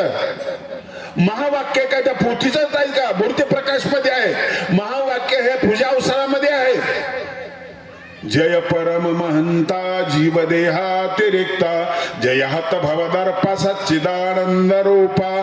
जय सुरवर युक्ता. हे सगळे महावाक्याच्या मध्ये आलेले आहे. पूजा अवसरातून सुद्धा महावाक्य सांगता येत, मूर्ती प्रकाशातून सांगता येत. आणि महत्वाचा गाभा मला हे वाटतं की महावाक्य यासाठी सांगा, यासाठी सांगा, ज्याचे दोषवंत असलेला माणूस निर्दोष झाला पाहिजे, गुणवंत नसलेला माणूस गुणवंत झाला पाहिजे. भीमा तुझ्यामुळे म्हणता येतं, देवा तुझ्यामुळे म्हणता आलं पाहिजे. तुम्हाला भूतकाळ आठवला पाहिजे की मी कसा होतो, आमची पिढी कशी होती, आम्हाला काही कळत नव्हतं. अरे ब्राह्मण आमच्याकडून पूजा करून घ्यायचा, तोच म्हणायचा मन मम, मग आम्ही मम म्हणायचो, त्याचा अर्थ आम्हाला आतापर्यंत कळला नाही. आत्मन, मग आम्ही आत्मन म्हणायचो, त्याचा अर्थ माझ्या बापाने नाही, आज्याने नाही, पंजाने नाही, कोणीने विचारलं, मी बी विचारलं नाही, आणि ऐकून म्हणून सुद्धा काही कळलेलं नाही. डोळ्याला पाणी लावा, फक्त डोळ्याला पाणी लावायचं कळलं, बाकीचं काहीच कळलं नाही. चक्रधरा, तो संस्कृत मधलं साहित्य, ब्रह्मविद्या किती सोपी केलीस, किती साध्या पद्धतीने सांगितली. याच्यावर लिहा ना. प्राध्यापक संदीप भाऊ तळस यांनी कविता लिहिली आहे, काव्यशक्ती त्यांच्याकडे आहे. थोडस या गीताचं अनुकरण करा. अनुकरण करायला काही हरकत नाही. अनुकरण आणि अनुसरण दोन मध्ये फरक आहे. अनुकरण आचाराचं होत असतं, अनुसरण विचाराचं होत असतं. दोन शब्दामध्ये हा फार मोठा फरक आहे. पंचकृष्ण प्रबोधन परिषद ही खूप महत्वाची आहे. वैरागी बाबा तुम्हाला त्रिवानपणी दंडवत करतो. आणि महत्वाची गोष्ट की इतर लोकांना तुम्ही समाविष्ट करून घेतला. महाचिंतने नावाचा 3 दिवसाचा कार्यक्रम आहे आमचा. त्यात मुस्लिम लोक वक्ते असतात, बुद्ध या वर्षी आहे, वारकरी 2-3 विद्वान असतात, मौनभावांचे असतात. जावेद पाशांना मी बोलवलं होतं. करंबाडला चिंतनी झाली ती सावनेर जवळ, नागपूरची जावेद पाशा. माझी विनंती एकच असते, प्रत्येक वक्त्याला मी सांगतो की जीवनमूल्य तुमच्या भाषणातून उतरलं पाहिजे. कुठल्याही ग्रंथातून सांगा, टीका न करताना सांगा, तुलना करू नका. जीवनमूल्य सध्या आबाळ फाटलेलं आहे, खूप फाटलंय. माणसाला माणसाची कदर नाही. फाटत चाललंय माणूस, तुटत चालले, नाते तुटत चालले. जनावरांमध्ये जेवढा प्रामाणिकपणा आहे तेवढा माणसामध्ये राहिलेला नाही. घरात घर नाही, भावात भाऊ नाही, एकट्या बापाचा मुलगा बापाजवळ राहायला तयार नाही आहे. असं हे वातावरण आहे. आभाळ फाटलंय, सगळा पैसे होऊ शकत नाही. पण थोडं थोडं टाचे आम्ही मारू, थोडे टाचे तुम्ही मारा. सगळं सामर्थ्य आपल्याकडे नाहीये.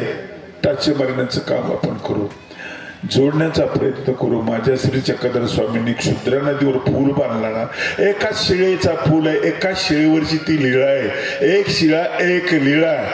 तो पूल बांधला. पूल कशासाठी असतो? तिकडच्यांनी इकडे यावं, इकडच्यांनी तिकडे जावं, आणि भिन्न संस्कृती जी आहे ना, ही संस्कृती एकमेकाला कळावी, तो हेतू असतो. म्हणून क्षुद्रा नदीवरचा हा महाराष्ट्रातला पहिला पूल, पहिला सेतू माणसं जोडणार आहे, हे स्वामींनी सांगितलेलं आहे.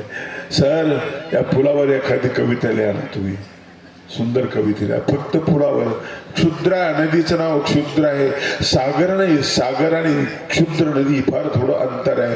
फक्त 2 पावलं टाकता येत नव्हते, उडी मारावं लागत होती म्हाताऱ्या माणसाला. उडी, छोटीशी नदी होती, तिच्यावर बांधलेला पूल. हा पूल काही रामसेतू नाही, रावणाला मारण्यासाठी नाही. इथं मारामारीचाच प्रश्न आहे. अभयदान करणारा हा पूल आहे, माणसं जोडणारा हा पूल आहे.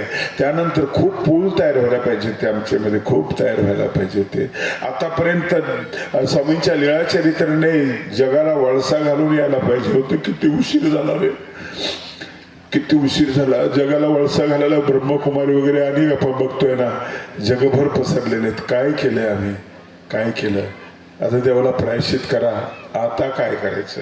आता प्रायश्चित करा. चुकलो बाबा, आम्ही पुन्हा कामाला लागू, दुरुस्त करण्याचा प्रयत्न करू. त्या फुलाच्या दगडामधला एक मजबूत दगड म्हणजे वैरागी बाबा आहे. आमची चिंतनी तेच काम करते, तेच काम करते. कुठली अपेक्षा न ठेवताना ते काम करते. चिंतनेच्या कार्यक्रमाला मी जातो ना, कुठेही चिंतनी घेते. 2000 लोक तुम्ही जमवा, माझा डिझेल खर्च करून येतो, माझं मानधन देऊ नका, मी त्या कार्यक्रमाला येतो. 9, 10, 11 जानेवारीला या वर्षी तो जालन्याला कार्यक्रम आहे. सगळ्यांना दंडवत करतो. व्याख्यानं ऐकण्यासारखे आहेत. याचं कारण असं आहे की त्या व्याख्यानामध्ये पूर्ण आमचं स्वरूपच वेगळं असतं. वेळेवर आलेला कोणाचा साहेब असला तर आम्ही अडचण करू देत नाही, बोलू देत नाही. ठरलेले वक्तेच तिथं असतात, त्यापेक्षा विद्वानाला तर आम्ही वेळेवर चान्स देत नाही. ते स्टेज सांभाळायला जायचं आणि कोणालाही आम्ही वर बसवत नाही, फक्त वक्तावर असतो. 3 दिवस मी जमिनीवर बसलेला असतो. यांना मोठं होऊ द्या ना, महावाक्य हेच आहे, गुणवंताची पूजा करा. काही ना काय अभ्यास बाकीचे ते गुण, शक्ती, धर्म हे आणि सौंदर्याची टीका वगैरे. फक्त एवढाच मुद्दा आहे की निर्दोष होण्यासाठी आणि गुणवान होण्यासाठी महावाक्य आहेत. त्या अंगानं जर सांगितले गेले तर माणसात बदल होईल. नाही तर महावाक्य ऐकून गेलेल्या म्हाताऱ्याला जर विचारलं कसे काय महावाक्य होते, तो म्हणलं बुंदीचा ढीग, भाताचा ढीग, मोठी मिरवणूक, त्याला काहीच कळणार नाही. आणि म्हणून 7 दिवसामध्ये महावाक्य होऊ शकतात. मी 5 प्रयोग केलेले आहेत आणि आता मी संगीत महावाक्य करणार. यावर्षी संगीताचं वावडं नाही, ब्रह्मविद्येला संगीताचं वावडं नाही. कारण पक्षे आणि सूत्र आम्ही चालीवर म्हणतो. अगदी गीत विखो हे सूत्रात सुद्धा आम्ही चालीशिवाय म्हणत नाही. गीत विखो इंगोलीकर बाबा, बरोबर आहे का? हे सुद्धा चालू म्हणतो. वैरे बाबा मला बोलवलं, 2-4 दिवस मी तुमच्याकडे आलो, संधी मला उपलब्ध करून दिली. मी काय बोललो तुम्हाला नसेल आवडलं ते काढून टाका. प्राध्यापक थडस सरांनी जास्तीची स्तुती केली माझी, ती डोक्यातली काढून टाका आणि माझे 2 शब्द पाळा. यातला आता एकच शब्दावर बोलण्याचा प्रयत्न केला मी. आता सभा संपली की तुमच्या डोक्यातील जेवण कधी? आता. जेवण झाले की डोक्यातील आता घरी. त्या शब्दावर विचार करा, या अंगाने विचार करा की तुमच्या जीवनासाठी जे जे चुकलंय ते बदल का तुम्ही दुरुस्त करताना सुधारत असता, तुम्ही दुरुस्त करत असता.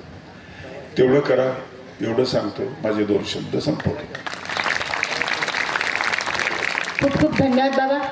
श्री पंचकृष्ण समाज प्रबोधन व्याख्यानमाला, या व्याख्यानमाले अंतर्गत आपण आजच्या या धर्मसभेमध्ये प्रत्येक शब्दाला शृंगार करून, आपल्या कविमनाने शृंगार करून आमच्यासमोर मांडलेला आहे. खूप खूप धन्यवाद. या व्याख्यानमालेचा उद्देशच एवढा आहे की समाज प्रबोधन व्हावं, सर्वांच्या जीवनामध्ये ज्ञानाचा प्रकाश व्हावा. सर्व धर्म पंथ समान मानणारा, कोणता वारकरी संप्रदाय असो की बौद्ध असो की जैन असो, सर्वांना समान मानणारा, जातीयवाद न मानणारा हा महानुभाव पंथ आहे. आणि या सर्वज्ञांच्या शिकवणुकीवर चालणारा म्हणजे हा महानुभाव पंथ आहे. आम्ही जेवढं ऐकलं, गेले 5 दिवसापासून वेगवेगळ्या प्रकारच्या वक्त्यांचे आम्ही व्याख्यान ऐकत आहोत आणि त्यामध्ये महत्त्वपूर्ण विषय झालेला आहे दिनांक 6 तारखेला, आणि तो म्हणजे महानुभाव पंथ समज आणि गैरसमज. खरोखर अत्यंत महत्त्वपूर्ण विषय झालेला आहे. महानुभाव पंथ बद्दल बराच गैरसमज आहे, परंतु हा सर्वज्ञांच्या विचारावर चालणारा, इतर देवी देवतांचा आदर करणारा हा पंथ आहे, हे मात्र निश्चितच आहे. आणि जीवन जगत असताना आपण या व्याख्यानमालेमधून एवढं जरी घेतलं की त्या परमेश्वराला आपण सतत सोबत ठेवायचं. आपल्याला जर एखादं चुकीचं काम करायचं असलं किंवा खोटं जरी बोलायचं असलं तरी आपण परमेश्वर आपल्या सोबत आहेत असं जर मानलं तर आपण एकही काम चुकीचं करणार नाही. खूप खूप धन्यवाद बाबा. यानंतर या कार्यक्रमाचे सर्वेसर्वा, या कार्यक्रमाचे प्रमुख आयोजक, ज्यांचे अनेक व्याख्यानमाला सतत होत राहतात, कार्यकर्त्यांची सर्व इच्छा आहे. मी सर्व श्रीकृष्ण महानुभाव सेवा मंडळाच्या कार्यकर्त्यांना विनंती करते की आपण येथे लवकरात लवकर उपस्थित व्हावं आणि आजच्या आपण या बाबांच्या हजेरीमध्ये आजच्या या आपल्या कार्यक्रमाचे आयोजक, सर्व कार्यक्रमाचे आयोजक असे परमपूज्य परममहंत आदरणीय श्रद्धेय वैरागी बाबा, बाबांचं आपल्याला पूजन करायचे आहे आणि बाबांचे पूजन करण्याकरिता आम्ही निमंत्रित करीत आहे श्रीकृष्ण महानुभाव सेवा मंडळाचे सर्व सदस्य. चला या लवकर लवकर. आणि तसेच माननीय श्री धनदेवराव पाटील, संचालक कृषी उत्पन्न बाजार समिती, यांना मी ज्ञानमंचावर उपस्थित व्हावे आपण अशी मी आपणास विनंती करते. तसेच माननीय श्री बाबूरावजी गावंडे, आपण सुद्धा ज्ञानपथावर विराजमान व्हावं आणि माननीय श्री दिनेशरावजी ठेलकर, आपण सुद्धा ज्ञानमंचावर उपस्थित व्हावं. अशी मी आपणास विनंती करते.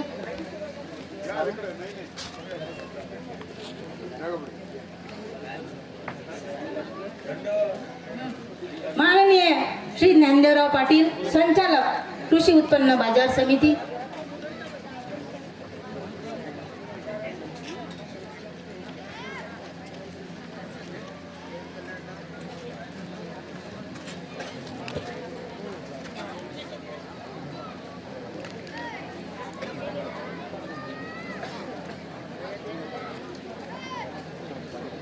सर्वज्ञ श्री चक्रधर स्वामी की जय. बाबांच्या उपस्थितीमध्ये आपल्या या कार्यक्रमाचे आयोजक आणि त्यांचे स्वागत करणे, सत्कार करणे, पूजन करणे हे अत्यंत गरजेचे आहे. त्यांचा आशीर्वाद सतत आमच्या पाठीशी असो हीच त्या ईश्वराला प्रार्थना. आणि बाबांना उदंड आयुष्य लाभो आणि बाबांच्या हातून अनेक असे समाज प्रबोधनाचे कार्य होत राहो ही आपण त्या परमेश्वराला प्रार्थना करूया.